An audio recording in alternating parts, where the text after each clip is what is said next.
বলছি আজকে কি রান্না করবে? আজকে করব হচ্ছে মিক্সড ফ্রাইড রাইস।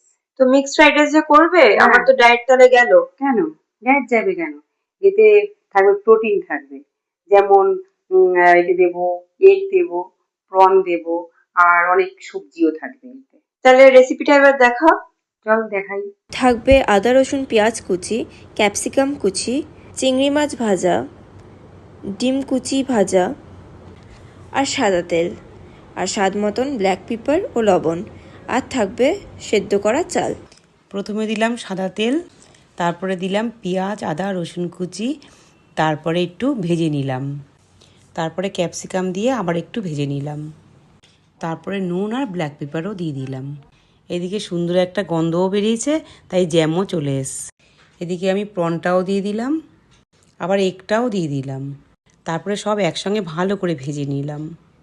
তারপরে লাস্টে তৈরি করা ভাতটা দিয়ে ভালো করে ভেজে নিলাম। তৈরি হয়ে গেছে মিক্সড ফ্রাইড রাইস।